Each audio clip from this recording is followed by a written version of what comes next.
오늘은 창세기 27장 1절에서 13절 그리고 41절부터 28장 4절 말씀을 통해 깨지지 않는 하나님 나라, 깨지지 않는 하나님 나라라는 제목의 말씀을 함께 나눌 때 역기능적인 모습이 가득한 세상 속에서도 바르고 아름다운 하나님의 통치, 하나님 나라를 가정과 일터와 교회에서 경험하시는 모든 성도님 되시길 주님 이름으로 축복합니다.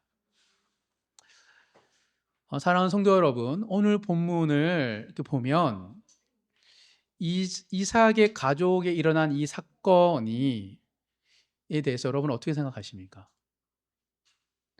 오순도순 살아가는 이삭과 리브가 그리고 그의 자녀들 이 서로 사랑하고 돌보기만 해도 벅찬 인생인데 지금 속이고 분노하고 갈라지고 있습니다.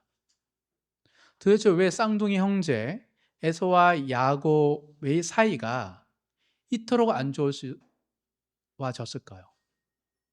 어떻게 형제지간이 서로 죽이려고 할 정도로 원수의 지경에 이르게 됐다고 여러분은 생각하십니까?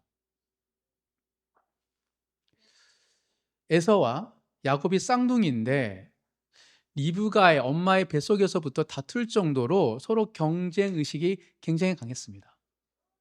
야곱은 형 에서의 발 뒤꿈치를 잡고 나올 정도로 뱃속에서부터 서로가 서로를 이겨 먹으려고 했던 것이죠. 그래서 하나님께서 이렇게 말씀하시죠. 에서도 한 민족이 이룰 운명이고 야곱도 한 민족을 이룰 운명이기 때문에 서로가 그렇게 다툰 것이다. 즉 경쟁 의식이 많았고 한 민족의 조상이 될 운명이었기 때문에 오늘 같은 이런 비극이 일어났을까요?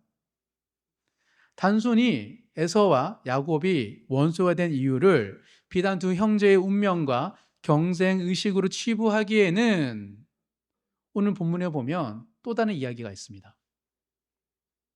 왜냐하면 오늘 본문에 보면 에서와 야곱이 서로 경쟁하다가 다툰 게 아닙니다. 아버지와 어머니의 말을 그대로 순종하다가 생긴 이야기이기 때문입니다. 형 에서는 아버지 이삭의 말을 순종할 뿐입니다. 오늘 본문 27장 1절부터 4절까지 다시 한번 읽겠습니다. 이삭이 나이가 많아 눈이 어두워 잘 보지 못하더니 맏아들 에서를 불러 이르되 내 아들아 하매 그가 이르되 내가 여기 있나이다 하니 이삭이 이르되 내가 이제 늙어 어느 날 죽을지를 알지 못하니 그런즉 내 기구 곧 화살통과 활을 가지고 들에 가서 나를 위하여 사냥하여 내가 즐기는 별미를 만들어 내게로 가져와서 먹게 하여 내가 죽기 전에 내 마음껏 내게 축복하게 하라. 아버지 이삭이 형 에세에게 말합니다. 그리고 이어지는 내용은 동생 야곱도 마찬가지입니다. 어머니 리브가가 말했고 그 말에 순종할 뿐입니다. 오늘 본문 5절부터 13절까지 쭉 다시 한번 읽겠습니다. 이삭이 그의 아들 에서에게 말할 때에 리브가가 들었더니 에서가 사냥하러 오려고 들에 나가매 리브가가 그의 아들 야곱에게 말하여 이르되 내 아버지가 내 형 에서에게 말씀하시는 것을 내가 들으니 이르시기를 나를 위하여 사냥하여 가져다가 별미를 만들어 내가 먹게 하여 죽기 전에 여호와 앞에서 내게 축복하게 하라 하셨으니 그런즉 내 아들아 내 말을 따라 내가 내게 명하는 대로 염소떼에 가서 거기서 좋은 염소 새끼 2마리를 내게로 가져오면 내가 그것으로 내 아버지를 위하여 그가 즐기시는 별미를 만들리니 내가 그것을 내 아버지께 가져다 드려서 그가 죽기 전에 내가 축복하기 위하여 잡수시게 하라. 아버지께서 나를 만지실진데 내가 아버지의 눈에 속이는 자로 보일지라 복은 고사하고 저주를 받을까 하나이다. 어머니가 그에게 이르되 내 아들아 너의 저주는 내게로 돌리리니 내 말만 따르고 가서 가져오라. 즉 모든 액션은 아버지 이삭과 엄마 리브가가 모든 것을 가리키고 아들 에서도 아들 야곱도 그냥 따르기만 합니다. 즉 엄밀히 말하면 오늘 사건은 에서와 야곱이 서로 경쟁하다 생긴 문제가 아니죠. 각자 부모의 말을 순종하다가 생긴 불화입니다. 1절부터 4절까지는 이삭이 에서에게 주도적으로 어떻게 하라고 말하고 있고 5절부터 13절까지는 리브가 엄마가 야곱에게 어떻게 해서 아버지를 속여라고 말하고 있습니다. 한마디로 이삭과 리브가의 부부 갈등에서 비롯된 형제의 참극입니다. 깨어진 부부의 관계가 형제의 갈등으로 번져버린 사건인 것이죠. 우리는 이런 모습을 자주 나타나는 가정을 역기능적 가정이라고 말합니다. 가정은 무엇이죠? 서로 사랑을 돌보는 것이 가정입니다. 그러고 있어요, 지금. 아버지는 아들에게 축복하려고 그러고 에서에게, 엄마 리브가는 아들 야곱이 축복하려고 그러고 서로가 사랑하고 돌보고 축복하는 일을 하는데 뭐예요? 엮이든 가정이기 때문에 서로 속이고 서로 분노하고 죽이려고 하는 겁니다. 사랑하고 돌봐야 할 가정에 사랑과 돌봄이 아닌 거짓과 분노가 발생되는 것, 이게 역기능이라고 말을 하는 것이죠. 따라서 오늘 본문은 역기능 가정에서 일어나는 사건입니다. 그렇기에 오늘 본문은 우리 모두의 모습이고 우리 모두의 문제입니다. 죄로 물든 세상에서 살아가는 우리 모든 사람들은, 또 가정은 이런 역기능적인 모습이 다 있어요. 모든 가정 안에. 그래서 어떤 이들은 가정에 흐르는 저주가 있다라고 말을 합니다. 가정에 흐르는 저주가 있대요. 엄밀히 말하면 가정에 흐르는 저주는 없습니다. 하지만 가정 안에 반복되는 역기능이 있는 거죠. 반복적으로 나타난 역기능이 흘러오는 것이죠.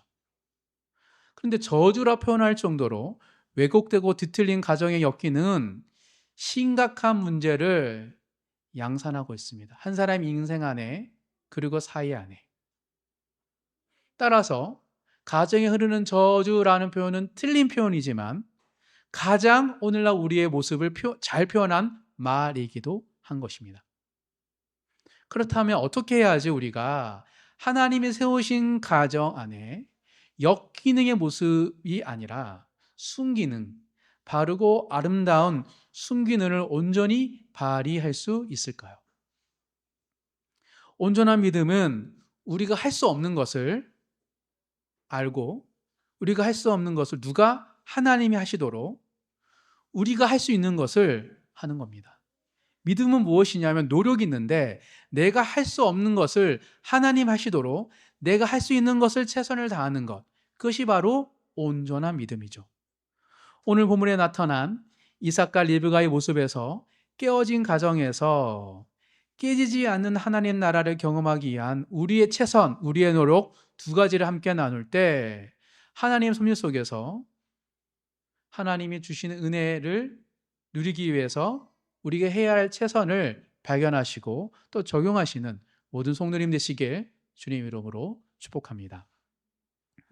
이를 통해 깨지지 않는 하나님 나라를 우리 가정 안에서도 누리시고 또 일터에서도 누리시고 또한 교회에서도 누리시는 모든 성도님 되길 주님으로 축복합니다. 첫 번째입니다. 깨어진 곳에서, 가정이든 일터이든 교회이든 깨어진 곳에서 깨지지 않는 하나님 나라를 경험하기 위해서 우리가 감당할 목, 첫 번째는 속이는 말이 아니라 진심과 배려의 말을 하는 것입니다. 우리가 해야 할 몫은 속이는 말을 하지 않고 진심과 배려하는 말을 하는 거예요. 진심과 배려하는 말이 역기능을 바꿀 수 있는 건 아닙니다.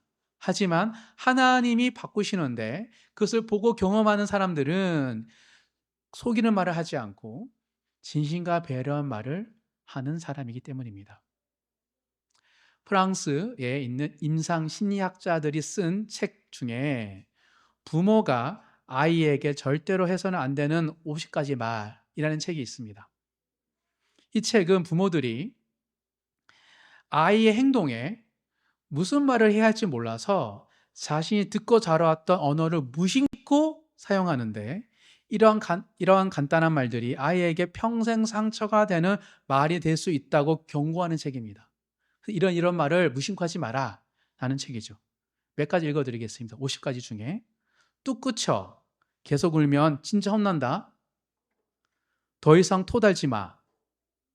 엄마는 괜찮아. 슬픈 거 아니야. 남자가 이런 걸 가지고 울고 그래. 잘했어. 그런데 더 잘할 수도 있었을 텐데. 빨리 좀 해. 이런 이야기들이에요. 이게 50가지의 책이 나와 있습니다. 프랑스 부모나 한국 부모나 똑같은 것 같아요. 거의 제가 할 법한, 또 주위에 들었을 법한 이야기들이 많더라고요. 50가지 중에서 41번째 말이 어떤 말이냐면, 가서 내 아빠한테 전해 입니다. 가서 네 아빠한테 전해. 오늘 본문과 연관이 되는 표현이어서 이 말에 대해 책이 한 이야기를 잠깐 제가 읽어드리겠습니다. 가서 내 아빠한테 전해. 부모가 싸웠을 때 흔히 아이에게 말을 전달하도록 시킵니다. 문제 또는 관계에서 갈등이 있을 때 아이를 중재자로 이용하지 마세요. 이는 아이를 난감한 상황에 처하게 하는 일이며, 아무 책임 없는 아이를 갈등의 한가운데 몰아세워지는 일입니다. 부부 사이의 문제를 아이에게 간접적으로 해결하게 하는 것은 끔찍하게 무거워진 짐을 씌우는 일입니다. 양쪽 부모에게 느끼는 아이의 신의와 애정에 상처를 낼 위험이 있습니다. 또 아이 스스로 죄책감을 느낄 수 있습니다. 아이와 부모의 관계도 해칠 수 있고, 아이의 감정적 균형과 기준에도 문제가 생길 수 있습니다. 아이와 부모라는 관계를 도구로 여기지 마세요. 아이는 양쪽 부모에 대한 선의를 유지할 수 있어야 합니다. 부부 사이의 갈등에 아이를 끌어들이지 마세요. 배우자와 싸웠을 때 아이를 끌어들여 아이가 감당할 수 없는 역할을 부여하는 것만큼 안 좋은 것도 없습니다. 해로운 영향을 미칠 수 있고, 장기적으로 볼 때 아이를 망치는 일입니다. 어린들의 문제는 어린들끼리 직접 해결하세요. 라고 이렇게 이야기를 하고 있습니다. 이 글의 이야기가 오늘 본문의 핵심입니다.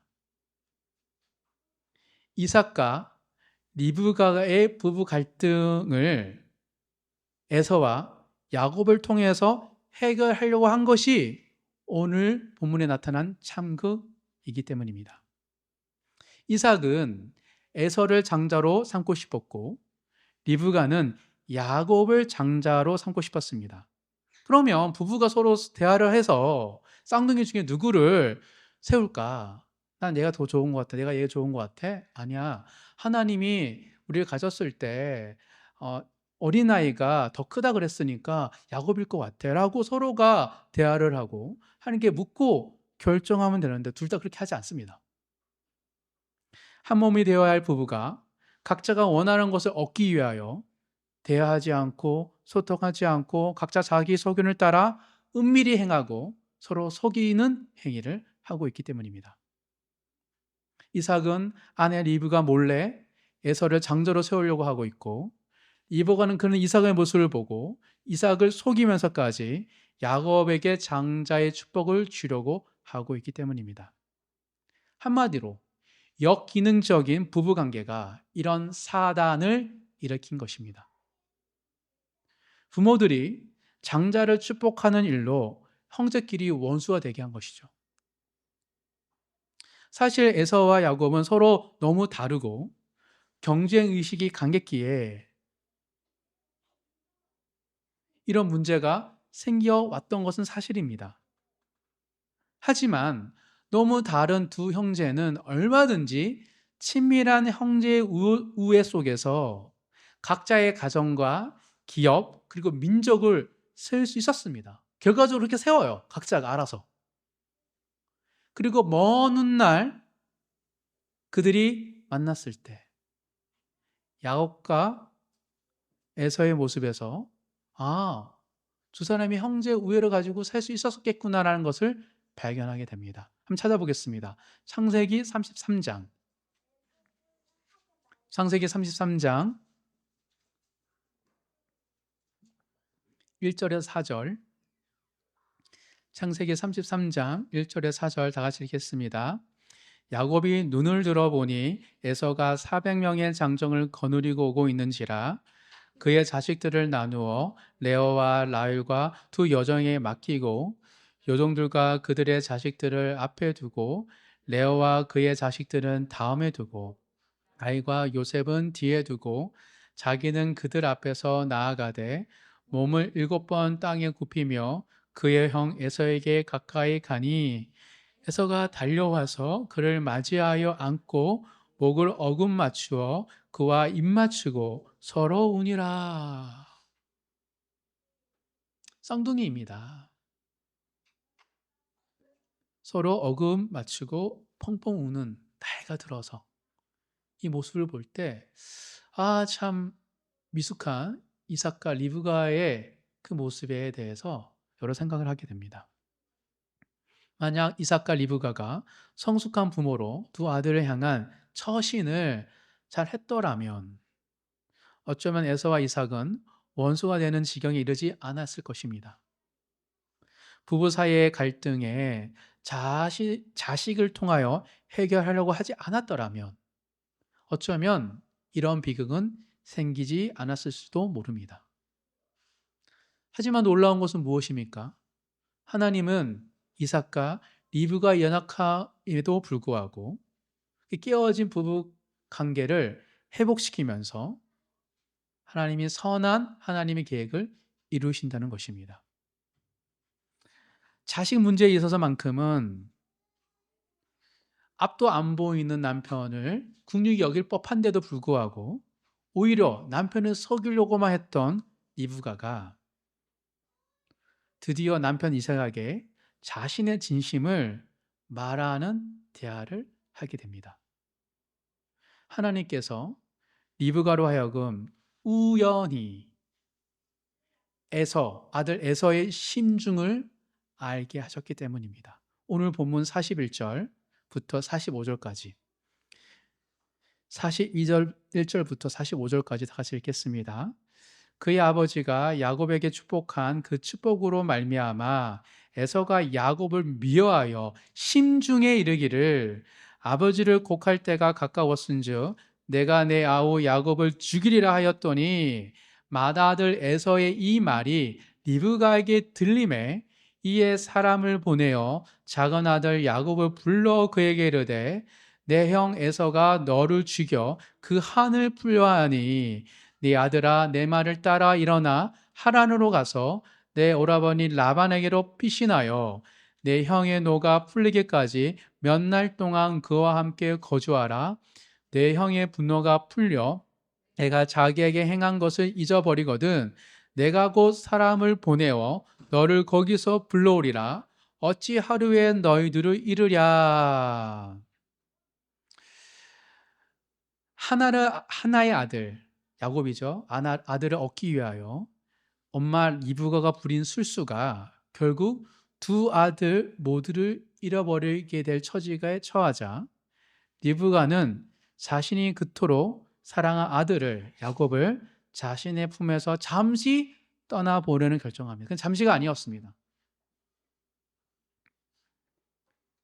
그리고 리브가는 이 문제가 심각해지자 에서의 심중에 그가 품고 있는 거를 그 한을 알게 하신 거예요. 하나님께서. 어떻게 들었을까? 심중에 말하고 있는데 하나님이 알게 한 거죠. 깨닫자 리브가는 심각한 사태임을 깨닫고 드디어 남편 이삭에게 자신의 진심을 이야기합니다. 46절 다 같이 읽겠습니다. 리브가가 이삭에게 이르되 내가 햇사람의 딸들로 말미암아 내 삶이 싫어졌거늘 야곱이 만일 이 땅의 딸들 곧 그들의 같은 햇사람의 딸들 중에서 아내를 맞이하면 내 삶이 내게 무슨 재미가 있으리까? 어머니 리브가 입장에서 에서보다 야곱이 더 좋아했을 수 있었지만 에서가 맞이한 며느리 그리고 그의 민족에 대해서는 굉장히 힘들었던 것으로 보입니다. 어쩌면 부모와 대화 없이 부모와 의사와 상관없이 에서가 들사람처럼 돌아다니다가 그냥 데려고 온 아내였기에 힘들었을 수도 있습니다. 그리고 이후에도 지내면서 굉장히 괴로웠던 것으로 보입니다. 그래서 며느리의 근심이 많았습니다. 이 이야기를 누구에게? 남편 이삭이 하고 있는 거예요. 그런데 사실 이삭도 에서를 사랑했지만 이 며느리 문제로 인하여서 괴로웠습니다. 오늘 보면 바로 앞절인 26장 34절 35절 34절 35절 다 같이 읽겠습니다. 에서가 40세의 헷 족속 브에리의 딸 유딕과 헷 족속 엘론의 딸 바스맛을 아내로 맞이하였더니 그들이 이삭과 리브가의 마음에 근심이 되었더라. 사실 27장의 시작은 에서의 결혼, 에서가 맞이한 며느리에 대한 근심으로 시작됩니다. 그 근심을 가졌던 이삭과 리브가가 그 마음으로 인하여서 결국은 야곱을 자들이 원하는 하나님의 축복에 따라 맺어지는 그 관계로 라반에게 보내는 것으로 맺어지고 있습니다. 즉 하나님의 자손들은 누구와 결혼할지 하나님 묻고 기다려야 되는데 에서가 방만하게 살았던 것이죠. 그것이 근심이었습니다. 놀라운 거는 이삭의 마음에도 근심이 있었고 리브가의 마음에도 근심이 있었는데 서로 얘기를 안 해요. 이삭은 이삭을 좋아하고 또한 리브가 입장에서도 안 그래도 싫어한 건 아니고 더 야곱을 더 좋아했죠. 그런 마음속에 에서가 또 며느리를 그냥 데려온 상황 속에서 서로가 괴로워서 대화를 하지 않은 상황 속에서 각자가 원하는 선택을 한 겁니다. 에서를 밀고 야곱을 민 거죠. 그제서야 두 사람이 서로의 마음을 진심을 이야기하자 두 사람이 하나 된 마음을 갖게 된 겁니다. 사랑하는 성도 여러분, 상대방을 속이는 것보다 부부 사이뿐만 아닙니다. 회사에서나 또한 교회에서나 인간관계 속에서나 상대방을 속이는 방식보다 오히려 솔직하게 말할 때 더 큰 효과가 나타납니다. 서로가 속이려고 했어. 이삭과 리브가는 서로를 사랑하기 때문에 서로가 얻기 위하여서. 그런데 이제 진심을 이야기하자 서로가 한 마음을 품게 됩니다. 진정성에는 공감을 일으킬 수 있는 공명하는 힘이 있기 때문입니다. 반대로 거짓과 기만은 잠깐 효과가 있는 것처럼 보일 뿐이지 실상은 파멸의 씨앗일 뿐입니다. 결국은 두 사람이 거짓과 기만을 일삼아서 아들과 헤어지고 두 아들이 서로가 원수가 되게 만들었잖아요. 따라서 속이는 말이 아니라 진심과 배려의 말을 주고받을 때 우리는 가정과 일터 그리고 교회에서 역긴을 잠시 멈추고 하나님이 통치하시고 하나님이 새롭게 빚어가시고 회복시켜 주시는 하나님의 은혜를 경험할 수 있습니다. 즉 리브가와 이삭이 서로의 진심을 이야기하자 드디어 부부 관계가 하나 되어지고 그리고 하나님이 어떻게 야곱을 축복하시는지를 보게 되었던 것입니다. 따라서 우리가 일상에서 가정의 일터에서 엮이는 가정 가운데 있지만 그럼에도 불구하고 우리가 하나님 앞에 속이는 말이 아닌 진심과 배려한 말을 할 때 하나님이 회복시켜 주시는 것을 경험할 수 있습니다. 그 경험하시는 모든 성도님 되시길 주님의 이름으로 축복합니다. 두 번째, 깨어진 곳에서 깨지지 않는 하나님 나라를 경험하기 위해서 우리가 감당할 목 두 번째는 편애하는 마음이 아니라 하나님의 자녀로 사람들을 품는 것입니다. 편애하는 마음이 아니라 하나님의 자녀로 옆에 있는 사람들을 보는 것, 품는 것이 깨어진 곳에서 깨어지지 않은 하나님 나라를 경험하는 사람들의 특징입니다. 도대체 이삭과 리브가는 왜 자녀 문제에 있어서만큼은 서로 하나 되지 못하고 양보할 수 없는 대치를 했던 것일까요? 창세기 25장 27절, 28절 읽겠습니다. 창세기 25장 27절, 28절 두 절 다 같이 읽겠습니다. 그 아이들이 장성함에 에서는 익숙한 사냥꾼이었으므로 들사람이 되고 야곱은 조용한 사람이었으므로 장막에 거주하니 이삭은 에서가 사냥한 고기를 좋아하므로 그를 사랑하고 리브가는 야곱을 사랑하였더라. 사실 리브가와 이삭 사이에는 금슬이 좁습니다. 이 자녀 문제에 있어서만큼은 각자 다른 선택을 하게 됩니다. 편애가 문제였어요. 베스트셀러인 게리 채플먼의 5가지 사랑의 언어에 보면 사람마다 사랑을 주고받는 방식이 다르다라고 이야기하고 있습니다. 그래서 사랑을 주고받는 그 방식 중에 5가지 언어가 있다고 말하죠. 인정하는 말이 있고, 그리고 함께하는 시간이 있고, 또 선물이 있고, 육체적인 접촉이 있고, 봉사가 있다. 근데 이 5가지 중에서 주된 사람마다 다 다른데 주되게 내가 사랑을 받고 사랑을 주는 방식이 있다라고 말을 하는 것이죠. 즉, 이 5가지 사랑의 언어의 관점에서 보면 이삭의 주된 사랑의 언어는 선물로 보여집니다. 반면에 리브가의 주된 사랑의 언어는 함께하는 시간인 것처럼 보여져요.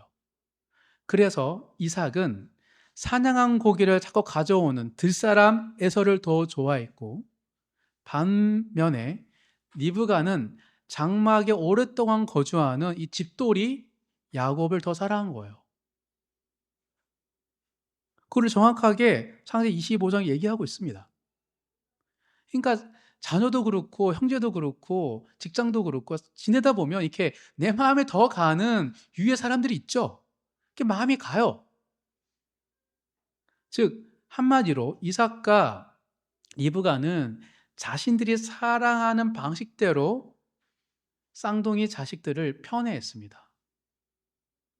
즉 편애했기 때문에 금실을 좋은 이삭과 리브가 이렇게 자식 문제에서만큼은 절대 타협하지 않은 대치를 한 거예요. 누가 어떤 자식을 먼저 편애하기 시작했다고 보기보다 자연스럽게 그렇게 서로가 각자에 맞는 아이들을 좋아한 거예요. 즉 이삭과 리브가가 부모로서 성숙하지 못한 자식 사랑을 했고, 이런 편애는 자녀를 향한 하나님의 뜻이 아니었습니다. 왜냐하면 그냥 생긴 아이들이 아니에요. 쌍둥이가 이렇게 불임하고 아이가 안 가지다가 간절히 기도해서 생긴 쌍둥이였고, 자꾸 복중에 다투다가 왜 다투냐 물었을 때 하나님께서 말씀해 주신 하나님의 자녀였기 때문입니다. 창세기 25장 21절에서 23절, 창세기 25장 21절 23절 다 같이 읽겠습니다. 이삭이 그의 아내가 임신하지 못하므로 그를 위하여 여호와께 간구함이 여호와께서 그의 간구를 들으셨으므로 그의 아내 리브가가 임신하였더니 그 아들들이 그의 태 속에서 서로 싸우는지라 그가 이르되 이럴 경우에는 내가 어찌할꼬 하고 가서 여호와께 묻자온대 여호와께서 그에게 이르시되 두 국민이 내 태중에 있구나 두 민족이 내 복중에서부터 나누이리라 이 족속이 저 족속보다 강해겠고 큰 자가 어린 자를 섬기리라 하셨더라. 에서와 야곱은 그냥 생긴 아이가 아니라 하나님께 기도를 얻은 하나님의 자녀였고 태중에서부터 하나님의 뜻과 하나님의 계획이 있는 자녀였습니다. 기도해서 아이를 가졌고 기도해서 자녀들의 미래를 봤어요. 그러면 장자를 줄 때도 기도를 해야 되겠죠. 기도를 안 해요. 오로지 이삭과 리브가가 자기가 좋아하는 자식에게 장자권을 물려주려고 서로를 속이고 있는 겁니다. 이게 이삭과 리브가의 문제였습니다. 하나님의 자녀가 아니라 자기의 아들로 서로 삼고 자기가 좋아하는 아들을 자기의 후손으로 물려주려고 했던 것이죠. 큰 자가 어린 자를 섬기겠다라는 하나님의 말씀에서 어쩌면 이삭은 형 에서가 아니라 동생 야곱이 장자일 수도 있겠구나라는 그 가능성을 가지고 하나님께 물어했습니다. 정확히 하나님께 야곱이야라고 말은 안 했지만 어쩌면 에서가 아니라 야곱일 수 있겠다라고 생각하고 하나님께 물어했어요. 묻지 않습니다, 이삭은. 반면에 리브가는 야곱을 자신의 자녀, 자신이 사랑하는 더 애틋한 자녀가 아니라 하나님께 택하신 자녀라고 생각했더라면 남편 이삭을 믿음으로 설득했어야 돼요. 속이는 것이 아니라. 그런데 하나님께서, 왜냐하면 장자의 축복은 아버지 이삭을 통해 흘러가기 때문에 남편을 설득해야 했죠. 근데 그걸 하지 않습니다. 그런데 놀라운 것은 이삭도 리브가도 하나님의 자녀로 자기 자식들을 보지 않는데 하나님은 달라졌습니다. 하나님께서는 우연을 가장한 필연으로 리브가와 이삭이 서로 각자의 아들을 밀려고 하다가 이제는 서로가 대화를 하고 소통하면서 하나님 뜻 안에서 머물려고 합니다.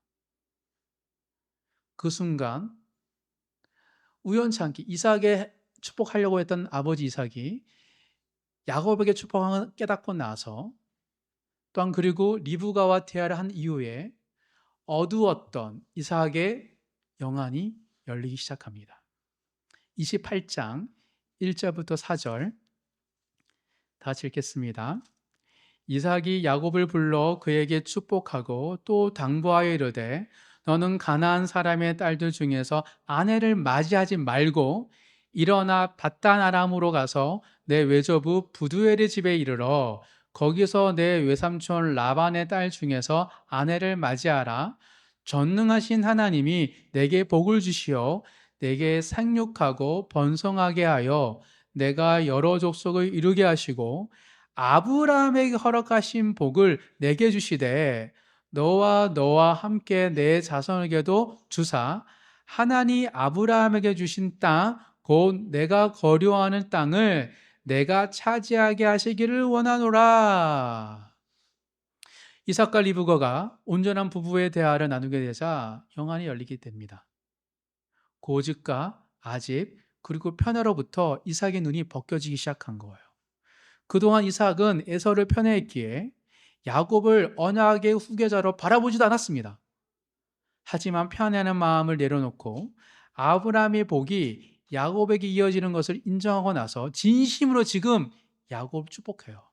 아브라함의 복이 또 이삭의 하나님이 너에게 흘러갈 것이다. 야곱을 언약의 자손 하나님의 자녀로 바라보게 된 것입니다. 사랑하는 성도 여러분, 살아가다 보면 더 마음에 가는 사람이 있습니다. 가정에서나 또 회사에서나 교회에서나 이렇게 편애하는 마음이 들어요. 왜냐하면 내가 사랑하는 방식과 그 사람이 사랑하는 방식이 비슷하거나 그리고 나의 가치관과 잘 맞물 때 서로가 서로를 향해서 선대하는 마음이 생기기 때문입니다. 이게 당연한 겁니다. 어쩌면 편애하는 마음이 드는 거는 당연한 거예요.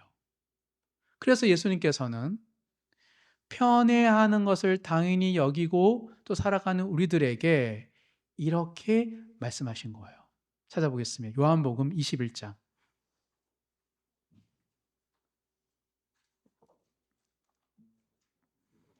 요한복음 21장 15절 한 절입니다. 요한복음 21장 15절 한 절 다 같이 읽겠습니다. 그들이 조반 먹은 후에 예수께서 시몬 베드로에게 이르시되 요한의 아들 시몬아 내가 이 사람들보다 나를 더러 사랑하느냐 하시니 이르되 주님 그러하나이다. 내가 주님을 사랑하는 줄 주님께서 아시나이다 이르시되 내 어린 양을 먹이라 하시고. 예수님은 베드로가 다른 사람들보다 예수님을 더 사랑하는 그 편애하는 마음이 있는 걸 아셨습니다.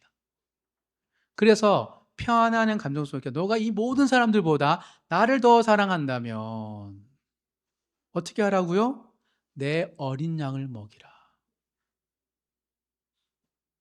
우리가 세상 속에서도 역기능적인 그런 관계 속에서도 우리가 만나는 사람들보다 주님을 가장 사랑한다면 주님 우리에게 뭐라고 말씀하셨냐면 주님의 어린 양을 먹이고 돌보라고 말하고 있습니다. 그렇다면 예수님의 어린 양은 누구이죠? 요한복음 1장에서 이렇게 말합니다. 요한복음 1장 10절에서 12절. 요한복음 1장 10절에 12절 다 같이 읽겠습니다.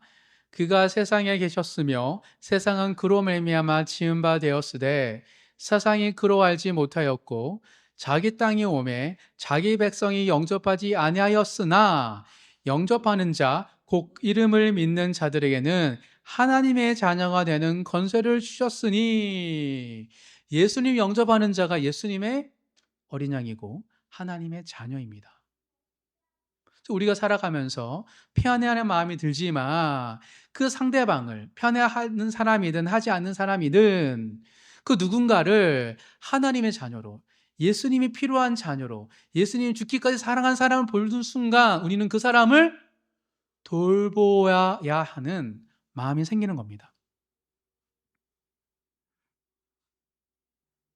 이렇게 살아갈 때 우리는 역기능적인 세상 속에서도 그는 우리의 관계를 싸매어 주시고 치유해 주시고 회복시켜 주시는 하나님 나라를 경험하는 것입니다. 우리에게 사랑이 있어서 누군가를 사랑하는 게 아닙니다. 내가 이 모든 사람보다 예수님을 더 사랑하기 때문에 예수님이 나에게 주셨던 그 명령을 순종하기 위하여 옆에 있는 사람들을 끊임없이 하나님의 자녀, 예수님이 사랑하는 자녀로 보려고 하는 것이죠. 근데 그 순간 서로가 미워하고 시기하고 질투하고 속이고 이용하는 그 관계 속에서 진심을 말하고 더 나아가 서로 안에 일하시는 하나님의 놀라우심을 보게 되는 겁니다. 야곱이 그런 걸 경험했어요. 왜요? 이삭과 리브가 그런 걸 경험했어요. 왜요?